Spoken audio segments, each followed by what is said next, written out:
Balil insanu ala nafsihi basyiro. Bahkan saat itu manusia menjadi saksi atas dirinya sendiri. Sewang-sewangan. Makanya jangan baperan. Orang lain melakukan itu urusan orang. Jangan menilai, jangan menghakimi. Kamu tidak akan pernah menanggung karma orang lain. Urusi dirimu sendiri. Jangan ewuh pakai ewuh, jangan mengacaukan pikiran. Jadilah dirimu sendiri. Jangan jadi apa kata orang tentang dirimu, enggak penting amat. Selesaikan dirimu dengan dirimu sendiri. Jangan ada konflik dengan dirimu. Konflik dengan diri akan berbuah konflik kita dengan orang lain. Itu yang disebut dengan berdamai dengan diri sendiri. Balil insanu ala nafsihi basyiro. Bahkan manusia menjadi saksi atas dirinya sendiri. Yang sudah pada mengalami, beruntung kalian. Sudah menyaksikan diri sejatimu, beruntung kalian. Karena kalian sedang menjadi saksi atas dirimu sendiri. Sewang-sewangan. Itulah hidup. Makanya jangan ewuh pakai ewuh. Saya sakit hati karena orang menyakiti saya. Sebentar. Sakit hati bukan urusan orang, urusan kamu. Karena kamu punya keinginan pada orang. Ingin orang lain seperti yang kamu mau. Sumber sakit hati adalah kamu sendiri. Makanya sekarang berhenti menginginkan orang seperti yang kamu mau. Gimana caranya? Terima semua orang apa adanya. Baik sama kita, tidak baik sama kita, kita tetap baik sama dia. Selesai semua urusan. Kiamat akan mudah terjadi di sini. Maka saya bilang kajian hari ini agak berat. Ini baru pendahuluan. Baru pendahuluan. Paham sampai sini? Oke, stop dulu. Udah habis 1 SKS waktu saya. Nanti kalau ingin kelanjutannya surat Al-Qiyamah, nanti episode berikutnya. Karena sesungguhnya akan saya sampaikan bukan ini. Yang mau sampaikan judulnya adalah ini. Kita mau cerita matahari hari ini. Dan matahari itu adalah pengingat bahwa kita dapat bangkit dari kegelapan. Betul? Yuk lihat saya semua. Begitu matahari tenggelam, kita memasuki kegelapan. Betul? 12 jam. Matahari kemudian terbit lagi. Tenggelam lagi. Sebetulnya matahari itu gak pernah terbit, gak pernah tenggelam. Bumi kita yang muter. Matahari mah cicing. Teka mana-mana. Makanya matahari menjadi pusat tata surya. Makanya ada rasa, ada rarasaan. Beda. Kalau saya tanya, Ari Panon Poe terbit di mana? Dari timur. Rasa atau rarasaan? Tama rarasaan. Cek Panon Poe teh, uing mah cicing. Bahasa Inggris nama ngajedog. Teka mana-mana. Bumi kita itu di samping berevolusi juga berotasi. Dihajar seetik.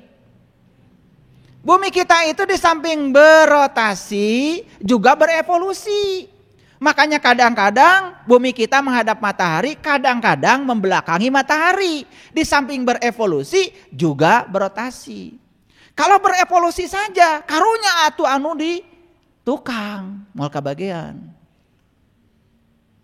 Nyesehna moal garing. Coba matahari itu cuman gini aja berevolusi. Yang menghadap matahari kan cuman satu bidang, yang belakangnya moal kabagean. Karunya eta carana kolorna moal garing. Nah, karena Allah kasihan supaya celana kolornya semuanya kering, maka dirotasi. Dirotasi. Makanya kita mengalami siang dan malam. Paham? Tapi itu rarasaan. Karena mataharinya diam yang berputar bumi. Anggap saja sekarang matahari terbit, gak apa-apa. Anggap saja matahari terbenam, gak apa-apa. Faktanya kita mengalami siang dan malam. Apakah malam abadi? Apakah malam abadi? Tidak.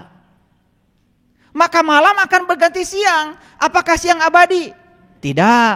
Karena siang akan berganti malam. Yang abadi itu adalah siang dan malam. Jadi yang abadi itu perubahan. Makanya tong sieun robah. Jangan takut perubahan. Dulu kalian ganteng-ganteng yang sebelah sini. Sekarang mengerikan. Dulu yang sebelah sini juga cantik-cantik. Dulu lucu lagi. Dulu. Sekarang gak ada lucunya. Itulah perubahan. Maka gak usah takut. Gak usah takut. Karena perubahan itu abadi. Dan perubahan adalah hukum alam. Jadi matahari yang kita saksikan di alam semesta ini adalah pengingat bahwa kita dapat bangkit dari kegelapan. Moal salilana poek. Yang sekarang sedang susah, moal salilana susah, asal daek ngarobah diri. Nu teu boga duit, moal salilana teu boga duit, asal daek gawe. Makanya cari-cari uang, cara cari uang cuma 3 cara saya kasih tahu. 1, gawe. Tong doa wae. Gawe. Doa yang sebenarnya adalah kerja. Berkarya, punya keahlian. Nulung kanu butuh. Untuk nulung kanu butuh punya keahlian. Yang sekolahnya ahli hukum, bergerak bidang hukum. Yang sekolahnya ekonomi, bergerak bidang ekonomi. Yang sekolahnya teknik, bergerak di bidang teknik.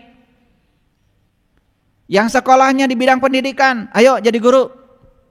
Yang sekolahnya Polri jadi polisi. Yang sekolahnya TNI jadi TNI. Aya gunana, punya keahlian.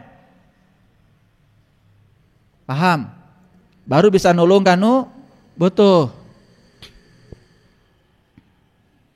Kalau sudah bisa nulung kanu butuh, berikutnya baru bisa nalang kanu susah. Gitu. Makanya hidup harus punya keahlian. Kalau nggak punya keahlian, ya sudah, jadi manusia rata-rata. Rezekinya rata-rata. Betul? Dokter umum beda dengan dokter spesialis. Bayarannya beda. Sama nyagap nama. Hareeng. Betul? Sama hareeng. Tapi karena dia spesialis, bayarnya beda. Semakin spesial, maka semakin mahal. Makanya punya ilmu yang spesial. Makanya jangan jadi orang rata-rata. Harus jadi orang yang di atas rata-rata. Gitu. Paham ya? Oke, lanjut. Jadi kalau hari ini kita berada dalam kegelapan, tidak usah khawatir. Selama kita mau berusaha, maka kita akan memasuki alam yang terang benderang. Yuk lihat saya sekali lagi. Cara cari rezeki 1, gawe, kerja. Dan untuk kerja harus punya keahlian. Kalau kerja tidak punya keahlian, ya sudah, kerjanya ya seperti itu. Makanya ada orang yang kerja keras, gak punya keahlian tuh, pakai otot. Hasilnya pas. Ada orang yang kerja cerdas, pakai otak. Sama, pas, leuwih saeutik.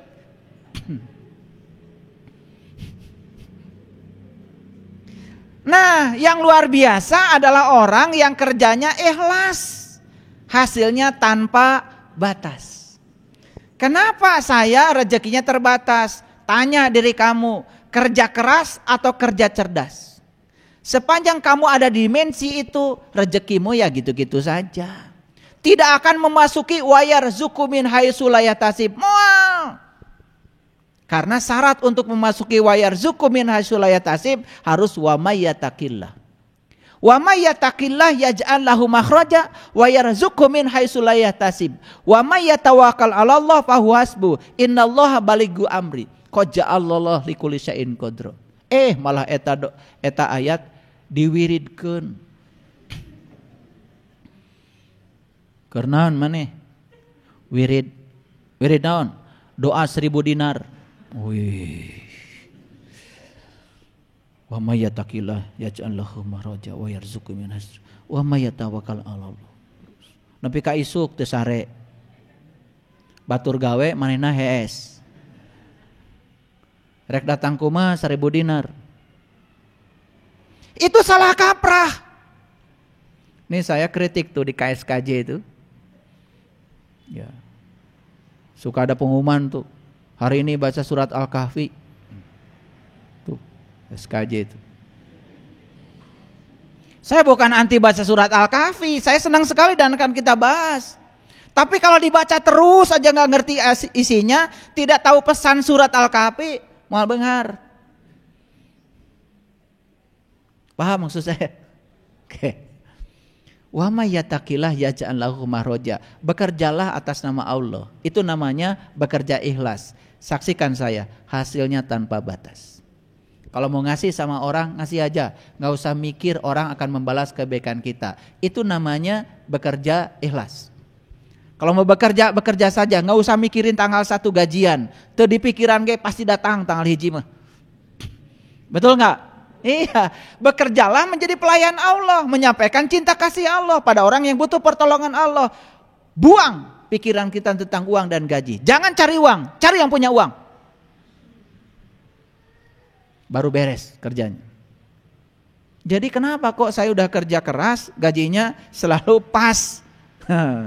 Bismillahnya belum beres. Yang kedua, tidak tahu atas nama siapa kamu bekerja. Jangan-jangan bekerja atas nama sieun, atas nama rasa takut. Takut miskin, takut cicilan gak kebayar, takut anak gak sekolah, takut gak makan. Semua yang menggerakkan kamu rasa takut. Kalau orang digerakkan rasa takut, bukan oleh Allah. Percaya sama saya, kurang wae, teu berkah. Gawe makin keras, cicilan makin teu kabayar. Nah. Ini ada rahasianya. Makanya belajar spiritual itu juga harus membuka pintu rahasia dunia. Jadi kalau orang belajar agama, maaf ya, apalagi diimplik-implikan, urang mah bagianna lain di dieu. Urang mah bagianna jaga. Kumaha jaga? Sajadah wae teu boga, teu kabeuli. Rajeun kabeuli nu goreng. Begitu sujud sakali langsung hideung. Balangsak di dunia, ya balangsak di akhirat. Sedangkan doanya juga Robbana atina fid dunya hasanah wa fil akhirati hasanah wa qina azabannar. Kapan doa itu dibacakan? Tepat ketika sudah memasuki rukun yaman. Ya, yang pernah haji itu sadar. Kalian dulu kan cuma muter doang. Yang sudah umroh berkali-kali sadar. Coba saya tanya, itu doa Robbana atina fid dunya hasanah wa fil akhirati hasanah dibaca kapan? Kapan? Muter dulu dari Hajar Aswad ke Multajam, pintu Ka'bah, Makam Ibrahim, Hijr Ismail, begitu sampai di rukun Yaman teh kanan. Rukun Yaman, rukun kanan, artinya kamu sudah tahu bahwa kamu sudah hijrah dari kiri ke kanan. Bukan golongan kiri lagi, kiri itu melambangkan jasmani, kanan melambangkan ruhani. Kamu sudah hijrah dari alam jasmani ke alam ruhani, masuk yang namanya rukun Yaman, di situ kita istiqlam. Bismillah ya Allahu Akbar. Baru jalan. Robbana atina fid dunya hasanah wa fil akhirati hasanah wa qina azab wa adkhilnal jannata ma'al abrar ya aziz ya ghafar ya rabbal alamin. Beres tahajina, beres umroh. Ieu mah teu ngarti. Titah muter. Ngodon video. Maneh nu kitu teh. Langsung dikirim ke grup. Wih hebat. Betul? Begitu sampai di sini ditanya, nah muterna 7 putaran, teuing.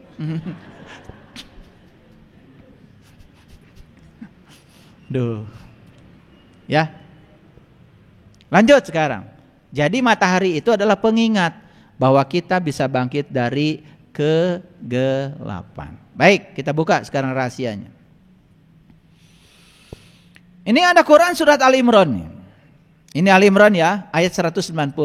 Ini enggak asing lagi, saya akan bacakan. Tapi akan saya perbaiki terjemahannya. Inna fi khalqis samawati wal ardh. Sesungguhnya dalam penciptaan langit dan bumi. Awas. Dalam penciptaan apa? Langit dan bumi. Sudah tahu langit belum? Di mana? Canyaho.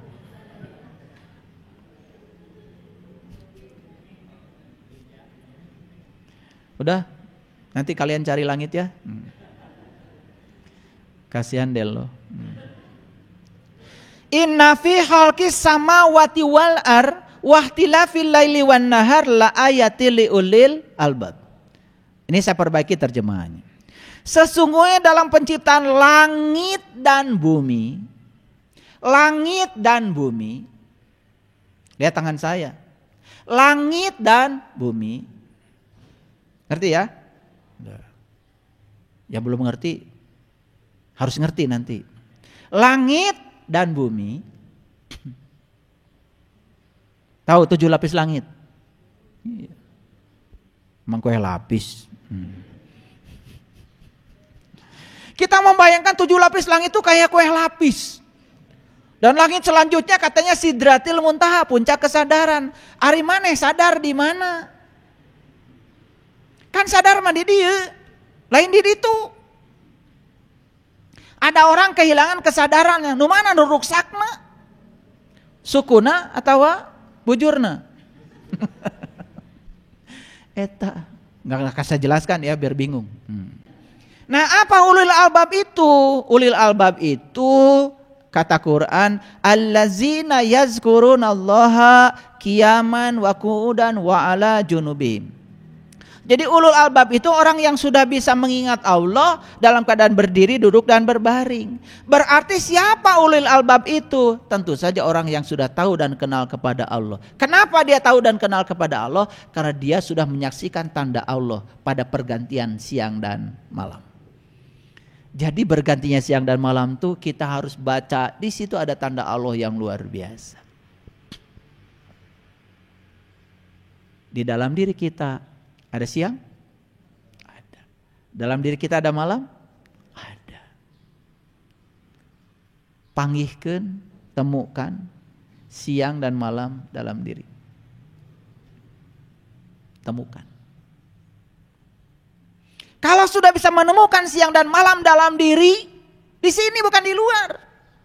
Karena Quran mengatakan inna fi khalqis samawati wal ardh wahtilafil laili wan nahar la ayatil liulil albab. Silih bergantinya siang dan malam itu ada tanda Allah. Bagi siapa? Hanya bagi ulil albab.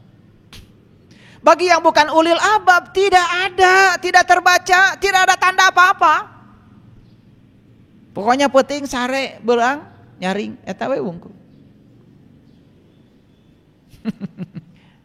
Paham? Nah, pasti pusing ya? Oke, nggak apa-apa. Nah, Allah mengatakan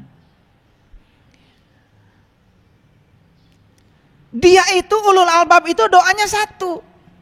Rabbana ma khalaqta hadza batilan subhanaka faqina azabannar. Ya Tuhan kami, tiadalah engkau menciptakan sesuatu dengan sia-sia. Maha suci engkau dan pelihara kami dari siksa api neraka. Jadi begitu lihat langit dalam dirinya, begitu lihat bumi dalam dirinya, dia saksikan dari ujung rambut sampai ujung kaki, dia akan mengatakan Rabbana ma khalaqta hadza batilan. Karena dia sudah menemukan rahasia dalam tubuhnya. Kenapa tangan ini tidak sama panjang? Jaraknya juga tidak sama. Jempol dengan telunjuk lebih jauh. Telunjuk dengan jari tengah lebih dekat. Jari tengah dengan jari manis lebih dekat lagi. Kelingking lebih jauh lagi. Tidak sama panjang. Dibolak-balik. Ketemu rahasianya. Bolak-balik ketemu rahasianya. Begitu melihat dari ujung rambut sampai ujung kaki di cermin, ketemu rahasianya. Subhanallah, Rabbana ma khalaqta hada. Sudah sampai di situ belum ngajinya? Umur gesabara. Ngaca we unggal poe. Makanya Allah mengatakan di Quran, "Huwallazi yusawwirukum fil arham kaifa yasha." Dialah Allah yang telah menciptakan tubuh kamu sebagaimana rencananya. Ada rencana hebat di sini. Ada rencana hebat di sini. Makanya Allah berfirman dalam hadis qudsi, "Kuntu kanzan mahfian wa ahbabtu an urifa fa khalaqtu khalqan."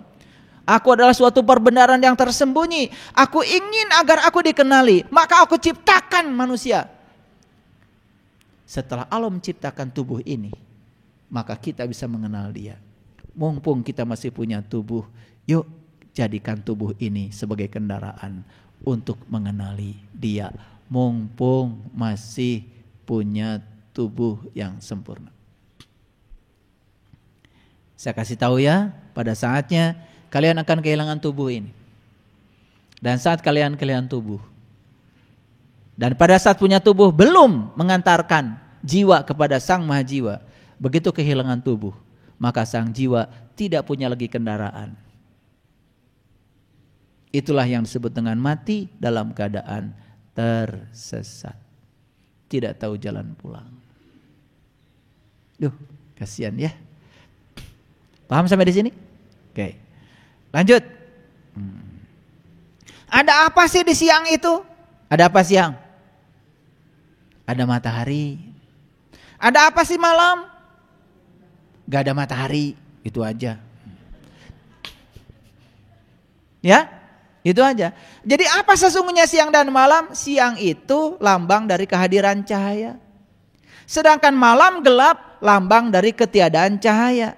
Jadi manusia itu cuma dua, kehadiran cahaya atau ketiadaan cahaya, itu yang dialami manusia. Betul? Oke, lihat saya semua. Pada saat siang matahari terbit, dinyatakan dalam Quran surat Al-Kahfi. Lihat ayat ini. Al-Kahfi itu gua. Apa? Apa? Mana gua? Gue. Bagus. Lu. Jangan jauh-jauh ngaji. Al-Kahfi itu gua. Mana gua? Ya gua. Hebat orang Jakarta itu. Orang Jakarta bilang dirinya aja gua, gue. Wah, itu keren itu. Itu saya yakin leluhur kita di Jakarta, di Betawi itu dia ngambil dari Quran surat Al-Kahfi. Jadi siapa Al-Kahfi itu? Gua. Berarti Al-Kahfi siapa? Elu. Paham ya? Oke. Jadi ini bukan cerita yang lain, cerita di sini. Lihat sekarang. Wa taras syamsa idza tola'at tazawaru an kahfihim datal yamin. Yamin tadi udah dibahas ya. Yamin itu kanan. Dan kamu akan melihat matahari ketika terbit condong dari gua ke sebelah kanan. Jadi ini bukan cerita matahari terbit yang di sana, nggak usah dibicarakan. Itu terbitnya dari timur, bukan dari kanan. Tapi Quran mengatakan matahari terbit dari sebelah kanan. Di mana? Di gue, di gua. Kanan itu lambang dari ruhani, kiri lambang dari jasmani. Maka orang yang sudah masuk golongan kanan, dia akan menyaksikan matahari ruhani terbit dari sebelah kanan, dari arah ruhaninya. Ini gak bisa diceritakan, kalian harus mengalami sendiri. Kalau gak mengalami, percuma aja cerita. Jadinya apa? Pengetahuan kita hanya memenuhi bejana, tetapi tidak mencahayakan diri kita. Makanya orang bodoh, ilmunya boro-boro menolong orang, menolong dirinya sendiri tidak bisa. Dan orang bodoh kalau dikasih ilmu oleh orang lain, dia juga tidak berguna. Ilmu orang lain bagi dirinya sendiri. Sudah dijelaskan ya kemarin. Makanya kemarin saya kasih judul kajian saya, alangkah malunya menjadi orang bodoh di hari tua. Ari ngorakene bodoh mah teu era. Tanu karolot. Betul? Iya kan saya jelaskan di Quran, aku panjangkan umurmu dalam masa yang cukup untuk berpikir. Harusnya yang sudah pada tua ini mikirnya lebih banyak daripada yang muda. Harusnya tidak bodoh lagi. Makanya saya kasih judulnya, alangkah malunya menjadi orang bodoh di hari tua.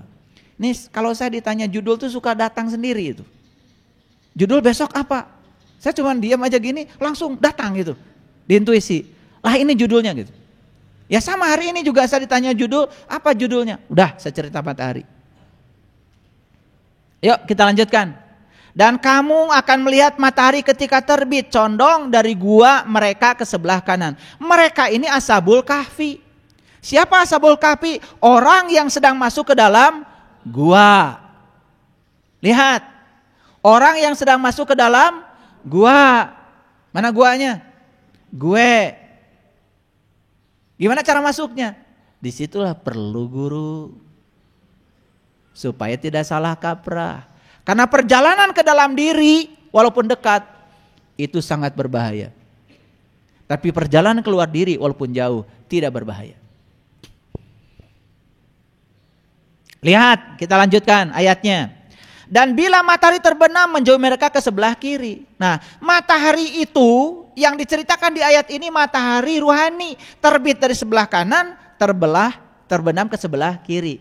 Terbit dari alam ruhani, terbenam ke alam jasmani. Begitu kita dominan ruhaninya, matahari terbit. Begitu dominan jasmaninya, dunianya, matahari terbenam. Silahkan rasakan sendiri. Rasakan sendiri. Dan mereka berada dalam tempat yang luas, dalam gua. Oh ternyata gua ini luas ya. Coba, kalau kalian yang pernah masuk ke dalam diri kalian, menyaksikan langit terdekat dalam dirimu, menyaksikan pusat semesta dalam dirimu, ternyata gua ini luas tanpa batas. Makanya orang yang sering masuk ke sana tidak akan sempit sudut pandangnya, tidak akan sempit kehidupannya, berkah kehidupannya. Gitu. Ini bukan janji, ini pasti. Karena saya menceritakan apa yang saya alami, yang saya rasakan. Saya bukan cerita teori agama, karena saya bukan ustadz. Saya juga bukan cerita teori-teori agama, karena saya bukan kiai. Saya bukan ahli agama, bukan. Jangan salah kalian melihat saya. Saya cuma seorang penyelam. Dan saya hobinya nyelam gitu aja. Kenapa saya suka nyelam? Ya suka. Gitu aja. Dan saat saya nyelam, tidak mungkin dong di pantai. Saya nyelam di tengah laut. Saya berhadapan dengan ikan paus, saya berhadapan dengan binatang-binatang buas. Saya juga berhadapan dengan ombak yang besar. Saya juga harus nyelam dalam kegelapan. Dan sekarang di tangan kiri kanan saya cuman ada sedikit mutiara hasil selam saya. Itu yang saya bagikan. Sekali lagi, saya bukan ustadz. Ada yang suka bilang Pak Ustadz. Bukan. Ustadz itu tinggi banget itu. Ustadz kan artinya guru. Saya bukan siapa-siapa. Saya juga bukan kiai. Saya gak punya pondok pesantren. Ya saya gini aja. Ya, saya cuman seorang penyelam. Kalau kalian mau ya mutiara hasil selam saya, oke, saya bagikan. Jadi saya cuman membagikan mutiara saja. Setuju? Oke. Jangan panggil saya aneh-aneh ya. Pak Ustadz, Pak Kiai, itu terlalu tinggi. Tidak layak bagi saya. Ya. Saya cuman ingin berbagi apa yang saya rasakan, saya alami, semoga bermanfaat. Itu aja. Kalau saya menyelami Quran, lautan kedalaman Quran, bukan karena saya ingin tampil di publik, enggak. Saya ingin mengetahui saja kedalaman rahasia Quran. Cuman karena guru-guru saya pernah mengatakan, kamu diam saja, kalau kamu mengerti, kamu bagikan. Ya sudah, saya sama guru samina wa ta'na, sam'an wa ta'an. Ya udah saya bagikan. Tapi ini juga saya bagikan cuman kulitnya saja. Kulitnya enak aja. Isinya ya enggak mungkin saya bagi-bagi di sini. Karena memberikan ilmu kepada yang bukan ahlinya, itu suatu kezaliman. Dan saya menahan ilmu dari mereka yang mencarinya suatu kezaliman. Saya tidak mau berlaku zalim karena saya tidak boleh membagikan ilmu kepada mereka yang tidak butuh. Dan saya tidak boleh menahan ilmu dari mereka yang butuh. Ya, saya cuma bisa berdoa saja. Semoga setiap saya membuka kelas seperti ini, yang datang di ruang ini adalah yang butuh. Ya, itu aja.